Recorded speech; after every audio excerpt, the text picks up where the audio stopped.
divisé par 2, ça nous donne, hop là, 0 et plus 3,39 J. Il n'y a pas de partie réelle. C'est 3,397 G. Ça, c'est en var. D'accord? Et enfin, S20, maintenant S30, V30, S30, c'est le courant I fois I conjugué sur 2. V30, c'est ça. 4.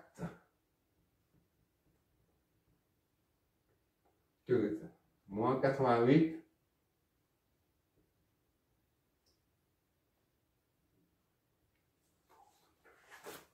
Multiplié par I conjugué. V30, c'est ça. Le I conjugué, il est où? C'est là.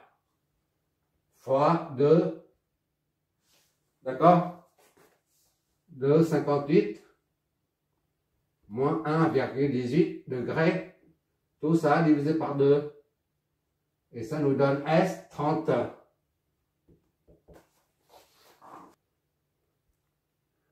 Tu vois le truc un peu. La phase est moins 88, 82. Et l'autre, moins 1,18 divisé par 2. Qu'est-ce que ça nous donne? Voilà. Il n'y a pas de partie réelle. 0 réel. Et moins 5,097. Là, c'est plus. Là, on a trouvé plus. Là, on a trouvé moins. Moins 5,097 J. Donc, c'est en var. Chaque fois que tu vas avoir un J, c'est le vol réactif. Bon. Maintenant, on va contrôler tout ça. On va calculer S10. S10 doit correspondre à la somme de tout ça. On va faire la somme pour voir ce que ça donne, d'accord? La somme là, c'est 2, bien.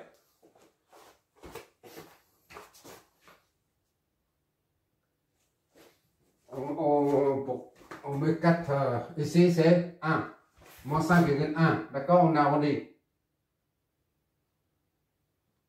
On a tellement fait d'erreurs. Voilà. Et ça, c'est 3,4. 39,7, 3,4. D'accord? Voilà. Et là, c'est tout seul. Là. 83. 80, allez. 2,8, c'est bon. C'est pas la peine d'aller de prendre trop de précision, ça. On l'a en tenir compte, et puis c'est tout, voilà. On fait la somme des S12, S23, S20 et S30. D'accord? Voilà. Ça nous donne ça. 7,9 et 1,7 moins 1,7 G. La somme de tout ça, là, S somme, là, est égale à 7,9 moins 1,7 G. Il ne faut pas perdre de vue que lorsqu'on convertit un nombre complexe sous forme cartésienne en forme module et phase, on commet beaucoup d'erreurs à cause de arctangente. D'accord? Arctangente de B sur A. Chaque fois, on commet une erreur. Une petite erreur ici. Une petite erreur là. De même que la calculatrice elle-même, elle fait des erreurs. D'accord? Donc, il faut en tenir compte. À la fin. Bon, maintenant, on va calculer ça pour comparer à ce résultat-là. Ça doit être fourni par la source. C'est-à-dire, au niveau de la source, on doit avoir quelque chose de positif, comme ici, et négatif, comme ça. D'accord? Sinon, c'est pas bon. Maintenant, on va calculer S10. S10 est égal à V10 fois IS, qui sort là. IS conjugué sur 2, ça donne V10, c'est 8 moins 40. fois IS, c'est conjugué, c'est ça. 1,683 25 378 degrés. Tout ça divisé par 2. S10 et donc, d'accord, hein? IS conjugué. Il est là. 683 25 378. On va vérifier tout de suite. Voilà, le verdict va tomber là. On va bien voir ce que ça donne. Oui, c'est trop loin, c'est trop proche. Voilà. Fois ça. Divisé par 2. Qu'est-ce que ça nous donne? Hop là. 6,5 et moins 1,69. Donc, tu vois, comme je dis, 6. Voilà, par terre là. Comme ça, c'est plus cool. 6,5, 114 et moins 1,69 G. Tu peux dire ça, c'est. Il y a une watt. Ça, c'est la même chose que ça, là. Hein. On peut considérer que c'est la même chose. Ça et ça, c'est la même chose. Hein. Quelques poussières. Et là, c'est pareil. Il faut tenir compte des erreurs de calcul. Bon, maintenant, on va interpréter tous ces puissances-là. S12, S10, elle fournit, disons, ça c'est, on va tenir comme 7, on va considérer ça comme 7, d'accord? 9. Bon. La S10 là va fournir, ici, là, la source va fournir comme la flèche de tension et la flèche de courant s'oriente dans le même sens parce qu'il s'agit d'une source de tension. D'accord? Et le courant est la puissance est positive. La puissance est positive. Donc là, ici, là, ça sort.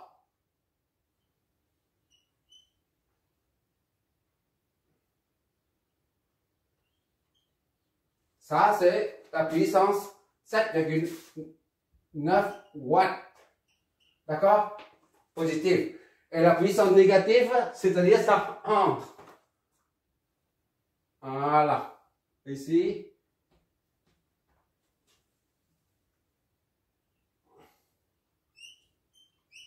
D'accord? C'est moins.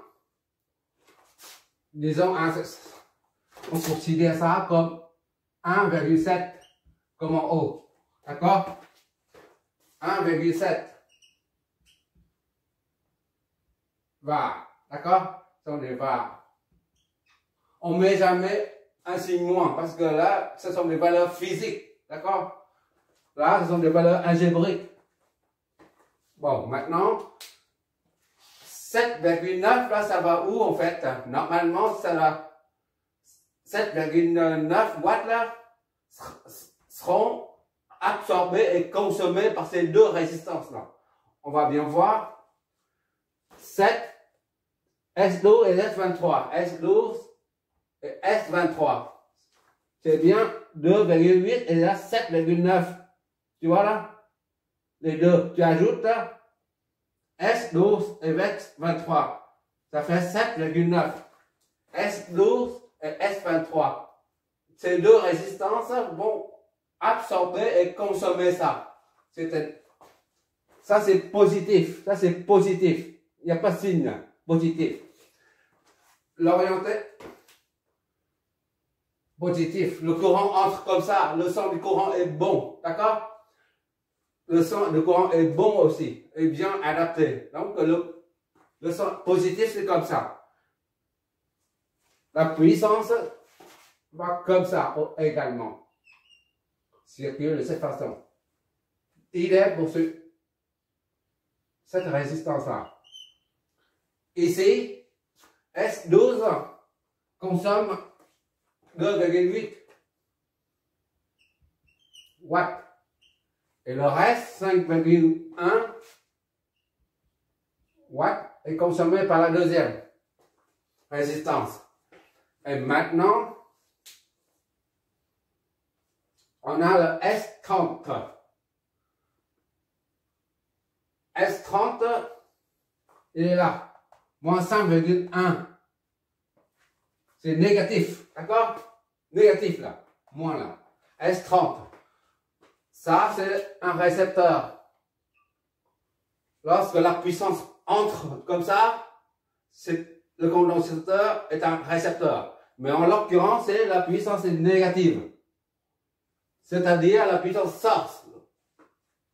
Ici, on va mettre, voilà, moins 5,1. D'accord? 5,1 volt ampère réactif. D'accord? Et S20 c'est 3,4 G. C'est la convention récepteur. Le courant qui entre est positif. D'accord? La puissance qui entre est donc aussi positive. S20 c'est 3,4 plus. Donc là, ça entre là-dedans. La puissance entre là-dedans. C'est combien? S20 c'est 3,4. Voilà. On voit ici que le condensateur a fourni 5,1 var. Donc, 3,4 est consommé par la bobine. Et le reste, c'est-à-dire 1,7, d'accord, est consommé par la source. Et entré dans la source.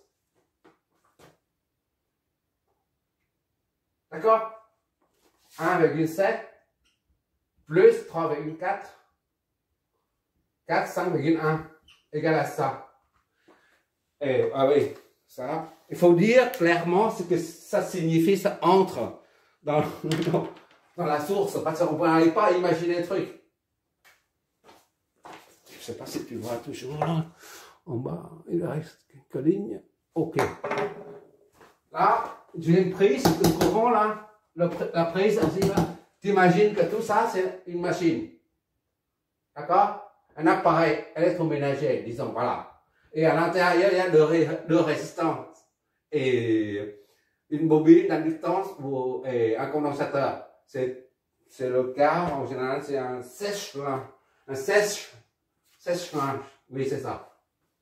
Bon, disons que ton sèche-linge est là.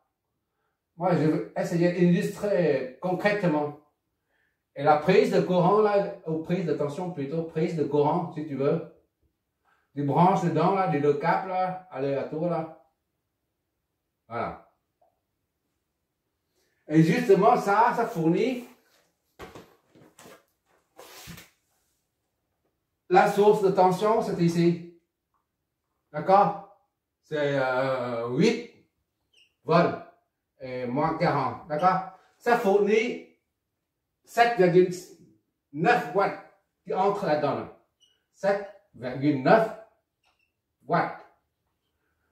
Mais en même temps, la machine va fabriquer 1,7, va fabriquer 5,1 var, donc 1,7 var va pénétrer concrètement, ça veut dire ça. Ça va pénétrer dans la prise.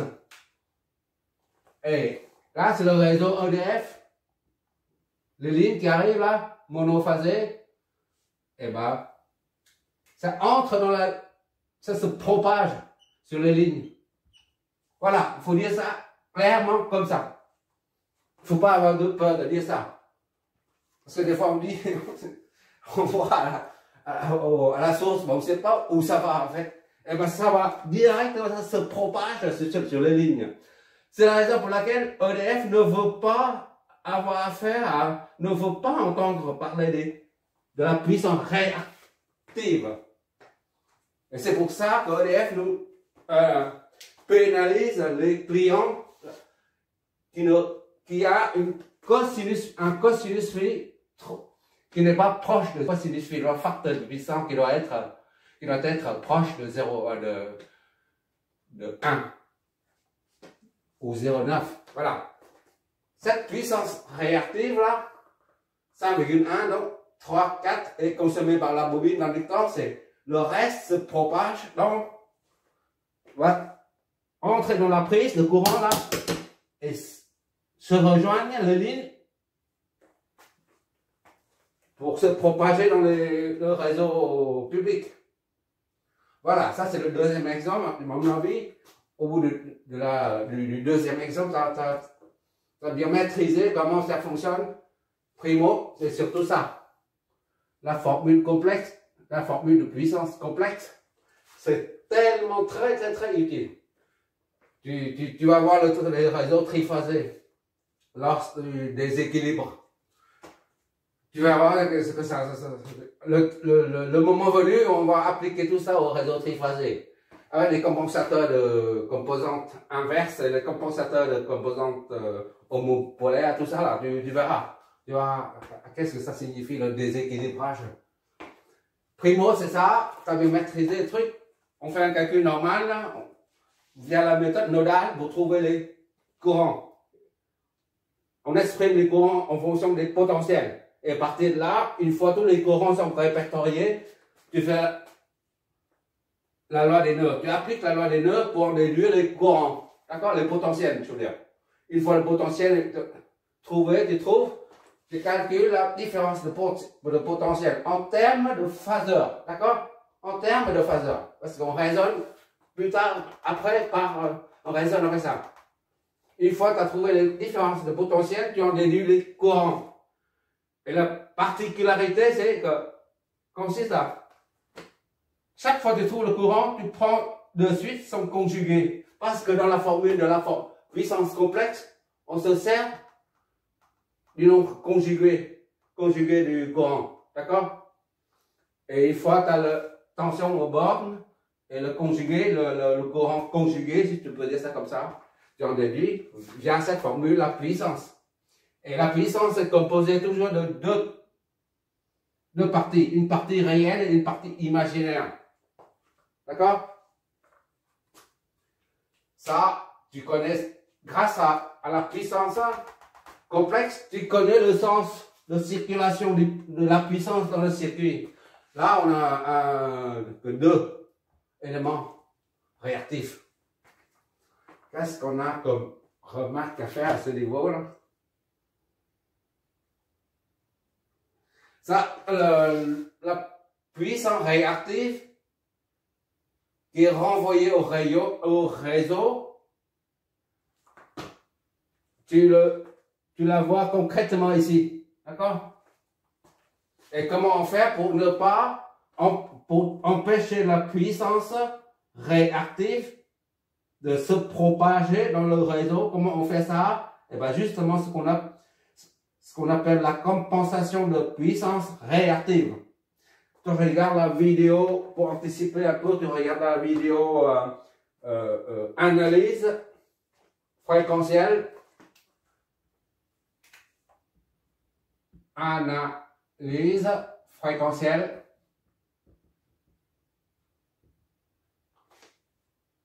De l'angle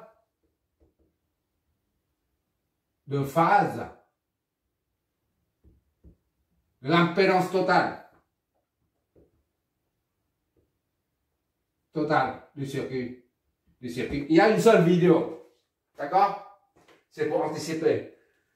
Avec à l'issue de cette vidéo, tu verras comment on va compenser ça. Comment on va empêcher la puissance réactive de se propager dans le réseau public. D'accord? Voilà, on va faire un deuxième, on va faire avec un ampli-haut en même temps, AOP aussi, et un transistor, oui c'est un transistor, déjà un transistor. Merci d'avoir regardé, tu regarderas les résultats de simulation en tenant compte des erreurs ici, d'accord? À cause, chaque fois que tu convertis la forme d'une forme à l'autre, la forme cartésienne en forme polaire, ou alors la forme polaire en forme cartésienne, tu commettras certainement les erreurs, même de calculatrice. Ça, c'est l'expérience qui parle. Merci d'avoir regardé.